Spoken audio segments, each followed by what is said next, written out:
Deuteronomy 24, marriage and divorce. Let's say a man marries a woman but isn't pleasing to him because he's discovered something inappropriate about her.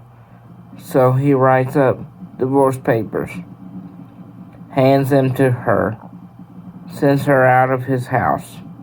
She leaves his house, ends up marrying someone else, but the new husband dislikes her, writes up divorce papers, hands them to her, sends her out of his house.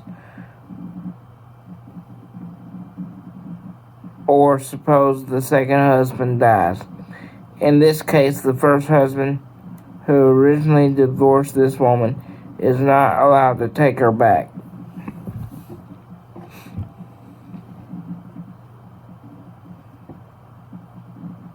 And marry her again after she has been polluted in this way, because the Lord detests that. Don't pollute the land the Lord your God is giving you as an inheritance.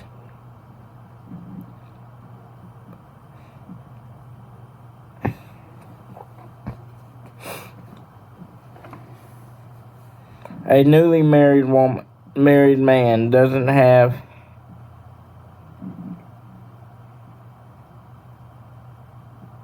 to march in battle. Neither should any related duties be placed on him. He is to live free of such responsibilities for 1 year, so he can bring joy to his new wife.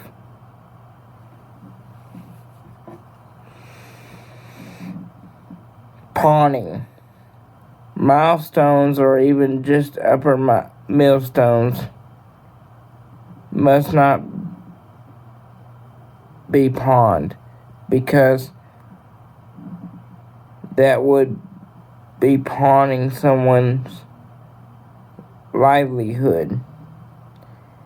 Kidnapping. If someone is caught kidnapping their fellow Israelites, intending to enslave the Israelite or sell them, the kidnapper must die. Remove such evil from your community. Skin disease. Be on guard against outbreak of skin disease by being very careful about what you do. You must carefully do everything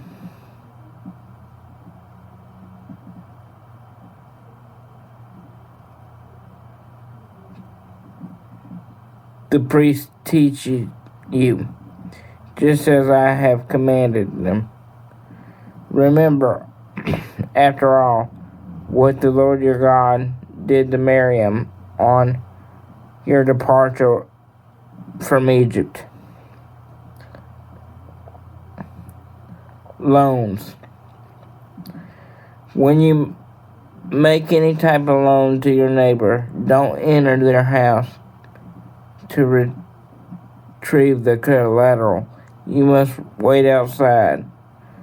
The person whom you are lending will bring collateral to you out there. Moreover, if the person is poor, you are not allowed to sleep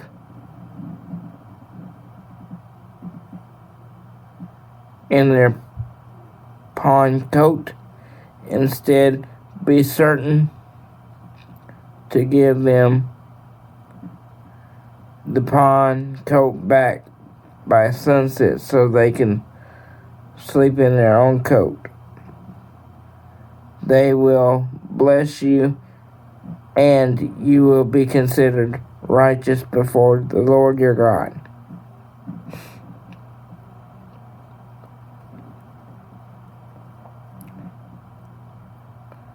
Payment for workers.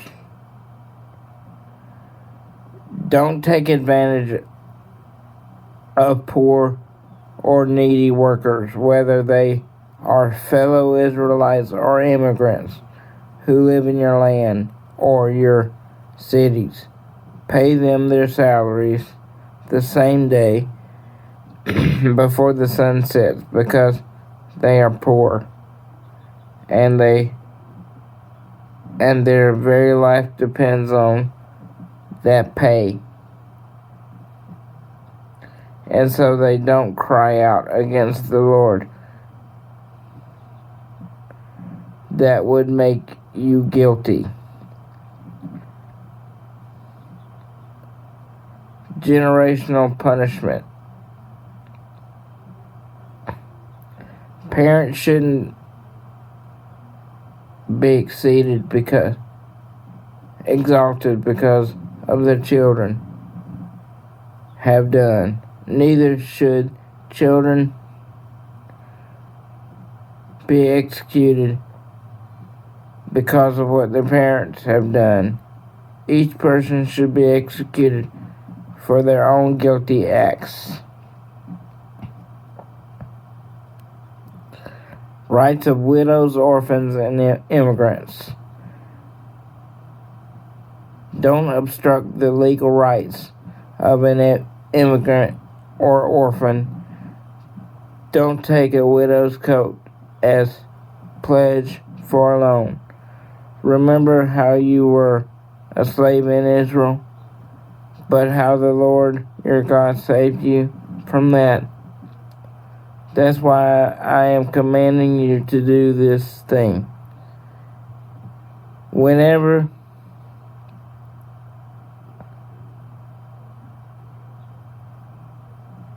you are reaping the harvest of your field, and you leave some grain in the field, don't go back and get it. Let it go to the immigrants, the orphans, and the widows, so the Lord your God blesses you in all you do. Seamlessly, when you are beat the olives off your olive trees, don't go back over them twice. Let the leftovers go to the immigrants, the orphans, and the widows. Again, when you pick grapes from your vineyard, don't go pick over twice. Let the leftovers go over to the immigrants, the orphans, the widows. Remember how you were a slave in Egypt. That's why I am commanding you to do this thing. Thank you for listening to this chapter, and God bless.